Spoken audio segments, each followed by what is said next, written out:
anybody sing to Kaysen for his birthday today? Oh yeah, we just did. Whole team, or did you have to do it? It was me, Vasa, and Queso. Yeah. Chet, I'm curious. I know it's 6 or 7 games to the season, but a credit to your start. It feels like you've been getting love league wide. I know Steph had some words for you. Dre had some words for you on Friday. Just what does that mean to you as a guy that's probably watched up, watched some of these guys going up? Um, I don't know. It's like a mixed basket of things. Obviously it's cool to see your hard work being noticed, but at the same time, we got a lot of games coming up, practices every day and stuff. So I got a lot of other things I got to focus on. So I'm trying to just focus on getting better every day with the team and focus on what we got going on in this building and keep building with this group of guys. Chet, the thing you guys have said about you a lot is that you haven't tried to come in and do too much. That's been a theme you guys have talked about. What did you go in with a mindset of just trying to learn things, not try to push the issue? How have you approached that part of it? Man, that could be a 10-minute answer. I just tried to come in and find the balance between being aggressive and, not making it the Chet show. You know what I mean? Because it's not that. It'll never be that. It's the Oklahoma City Thunder, and we got a lot of chemistry to build between these guys, and I see the best way for that to happen is everybody on the court being aggressive and making the right play within that, whether that's a shoot or pass or get off the ball or move in space, whatever it might be. Just trying to do that and take what the game gives you. Every night the game is going to give a different guy, more looks than the last night or less looks. You know what I'm saying? So it's just coming down to being aggressive but playing the right way. Then as you've gone through that process of learning, what struck you about the way Kaysen has handled his start? Man, he's been handling it extremely well. And I see a similar mindset between him and myself on what we're doing. He's coming in, he's being aggressive, but he's making the right play, and it's really paying off for him right now. He's shooting the heck out of the ball, and he's a great shooter, so it makes sense that he's doing that. And he's going to continue to take the right ones and stay aggressive and continue to play really hard, especially on defense. That's something he hangs his hat on, and we're all happy to have him with the Thunder. Kind of going back into that process of how you navigated, you kind of mentioned the Chet show. I'm curious, in the moment, when do you know when to lean into, lean into your teammates and when you're hot, taking over, I guess. Again, it just comes down to reading the game and taking what the game gives you. I'm always going to be aggressive when I go out there, but I'm not going to let my aggression make me make the wrong play, if that makes sense. The game will tell you what the play is, and you just got to, listen, basically. It was clear that defense was an emphasis for you guys last night. Just after you go back watching the film, what are you guys most proud of on that end of the floor from that effort? Man, the way we competed together, we had a game plan, and the game plan wasn't just going to take one person. It took all 5 of us on the floor, whoever that lineup was, and I feel like we did a great job of sticking together no matter what happened. Really playing super hard and communicating well and having each other's back, and I feel like it showed on the defensive end. For you personally, offensively, it seems like you're able to get out to strong starts, specifically finding looks from 3 early on in games. Are you feeling like you're maybe catching defenses off guard, or are you feeling like you're able to get out to some strong starts offensively? Yeah. Again, it just comes down to being aggressive at all times. I don't want to wait till the second quarter to be like, all right, now it's time to be aggressive. So I just when the ball tips up, I'm ready to go. And credit to my teammates for finding me on those looks and also setting me up for those looks as well. There's a lot of screening that goes on. Sometimes they're screening for me, sometimes I'm screening for them. So it comes down to a team effort all around, and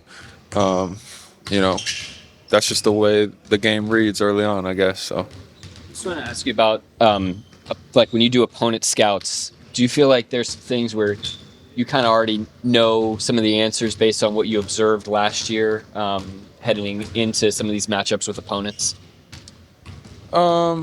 I mean, yes and no. Teams are doing different things. Some players are doing different things. They've worked on stuff over summer, so some stuff's changed. But I've been watching basketball for a long time, so I have a good idea of how a lot of guys play and what a lot of teams are doing. But the scouts really come down to keying in on things and really understanding what their bread and butter is. So. Curious on that process of kind of fitting in. Did it help you that you went to college with an All-American center and you kind of had to find your place at Gonzaga too? I mean, my whole life I've played with good players. It's never just been like me and a bunch of scrubs on a team. And personally, I wouldn't find that fun.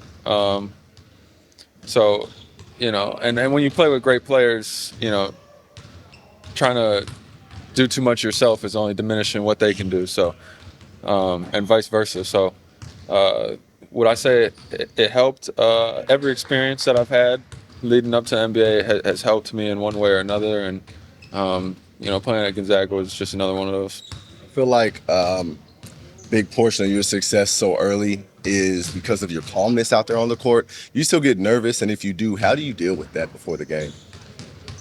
Nah. It's just basketball. Yeah. Okay.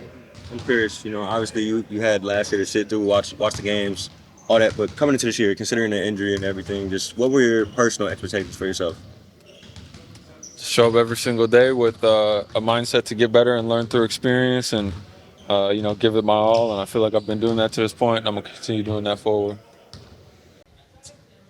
When you talk about, you talk a lot about rookies finding an identity and how that fits within a team. And I wonder with Chet and Kaysen, that process seems to be going pretty well. And it seems like they're pretty open to the idea of what those roles and identities will be. And I wonder if that's been true and just what you think about where they are in that process. Well, it's going well, which isn't like the end of the world one way or the other, because not every young player that you give opportunity to immediately is going to fit or do well or make shots or whatever. Those guys happen to be doing well with it, but the more important thing is us and them having a level of discipline to and commitment to a style of play for them that is foundational in nature. And when I say that, it's like simple stuff. It's like individual defense fundamentals, like squaring guys up, keeping your chest on them, where to be physical, where not to be handsy. It's just one little sliver of it, but like that's the gift that keeps on giving. That'll be a relevant skill for the rest of their career. And I think a trap you can fall into is you can fall in love with their talent, can fall in love with some of the more elite skills or nuanced skills that they have, skip those steps, and then inevitably, those things are going to matter, forever and ever and ever. Those guys have done a great job with that. We're trying to stay very disciplined to that. And inevitably, if a guy's got talent on either end of the floor, they kind of burst out of that anyways without a ton of prompting from us. And I think we're seeing some of that with both of those guys right now too. Mark, I'm curious. When we talk to Chet, it feels like he has this uncommon level of awareness for a rookie. I'm curious, the first time you talked to him, or how soon you realize his mind worked that way, and what your conversations are like with him, just talking about the game. Well, in the draft, the year that he was a draft player, I remember Sam telling me before we even got that high in the draft, before we had the pick, how elite he thought his mindset was. And so before I ever met Chet, that was my first impression of him because of the work that Sam and his group did on him. And I agree with that I only agree with that more after seeing him go through the rehab and seeing him in competitive situations. And to the awareness piece, I do think there's an environmental benefit to that too, where we've got a team that has an uncommon awareness, uncommon maturity for their age. And so, he had obviously a good mindset coming in, but he's also been he got plugged into an environment of other guys that are kind of at his phase of his career. They're early in their careers that have a similar mindset, and that tends to have a momentum to it when you're in an environment like that. Speaking of Chet, I actually just asked him, he plays so calmly, calm. He seems to never get nervous. I asked him, does he get nervous? He quickly answered no. From the coach, do you think he gets nervous still, or is he just really that calm all the time?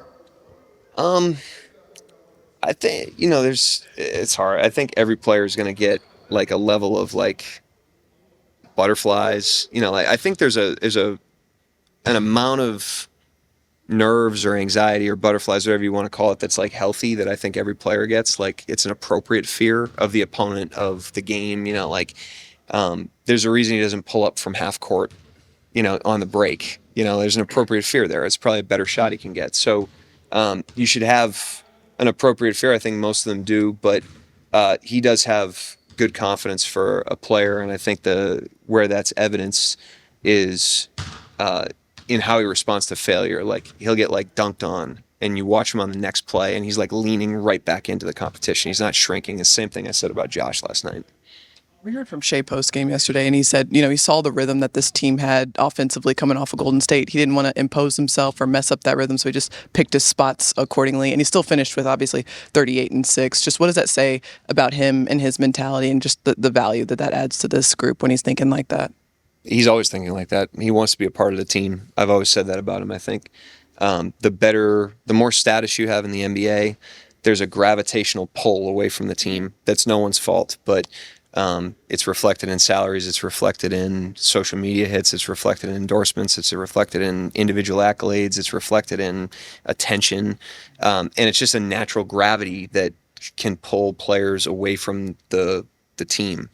And so to stay inside the team when you have that type of gravitas is an intentional decision that he makes, and so that's just the latest example of it, but that's who he's been from day one. Did you notice anything about the way he was playing that kind of indicated his, wanting to just fit in and pick his spots accordingly? I mean, I thought like he's played like that this season at other times too. He's also had possessions where he hasn't played like that, just like anybody on the team. It's an imperfect game. No one's perfect, but no, he was definitely plugged in, and I thought the rest of the team was plugged in. I thought there was some good stuff that we got out of the New Orleans game that we could learn from. We applied it very well in Golden State. He didn't get the opportunity to join the party on that, but we course corrected, not just him, in that game. And then, we're able to continue that for a lot of the game last night. He was a part of that. Go ahead. Luz has been very efficient offensively this season, and it seems like his shot selections improved a lot. Yeah. Did you guys talk about it coming into the season? Yeah, we talked about it about 8,000 times over the last couple of years. He's doing a great job, though. He's doing a great job. I think there's an element of, there's been different times of the team where he's been one of the more talented guys. And as time's gone on and as the team's built, the amount of, pretty talented players with the ball in their hands has expanded. And if you're going to make that work, then they need to create space for each other. And he's doing a great job of that. I said before the game, before I saw how he played last night, I was very interested to see how he approached last night's game off of Golden State, where he obviously really had it rolling. And I was super impressed with that last night because he even got it going early last night, could have had another big night, still made all the right plays. He was very much within himself, within the team, and it's really helping us. And it's bringing out the best version of him offensively as well. What's been successful about getting a guy who has had more opportunities, more chances with the ball in his hands to reduce that part of his role or make it more efficient and slim down and still feel like a part of things in the same capacity? Like what's been your approach with guys that you're as the talent has expanded to still feel valued in that way? I mean, he had 29 the other night. He had 19 last night. It's not like we're saying, hey, don't shoot. It's not like we're saying, 8 shots a game. It's not at all. I mean, it's let the game tell you what to do. And on some nights, when you do that, you're just going to get more cracks, or you're going to have more favorable matchups, or the ball's going to bounce your way. And then on other nights, it's not. And that's a universal thing. But I think that's a subtle way that he's leading for us right now, because obviously that's the cross to bear for every single NBA team, is managing the talent that they have on their roster and the individual ambitions of every player. And when you have a guy that has done more in the past, is an accomplished player, that is buying into that and committing to that and getting success as a result of it individually, contributing positively to the team, that sends a very, very strong signal to the rest of the guys, and I think is a great example right now. When a guy like Kaysen has been, I mean, like he's been on teams where he's been the best player. It wouldn't be that weird for a guy like that to be uncomfortable with, like, hey, go to the dunker spot or set this screen or whatever. Is there something about culturally here what you guys do? Is there something about his personality? Is there all of that goes into him seeming okay with all that stuff? Yeah, I think a little bit of both. I think, we're asking a lot of players to do a lot of things that they probably haven't done when they're the best player on the team. That's just part of playing on a team with more talent. And so Shai Gilgeous-Alexander probably didn't set many screens. Josh Giddey probably wasn't doing much off-ball cutting. Jalen Williams probably wasn't guarding many centers and four men. And Kaysen probably wasn't in the dunker very much. But there's a blueprint, and then it's also about the people that we try to bring in and attract. He was a guy that was very attracted to this place. It really resonated with him in the draft process.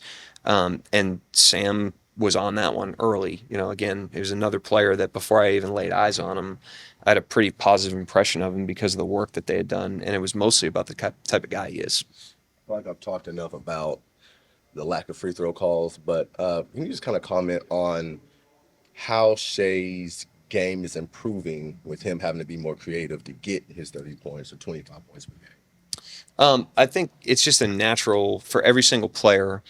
They're all going to go through a process that forces them to evolve, either by how they get guarded, how they get called, what situations they're in. Lou, is a great example of that. The team he's on is forcing him to evolve.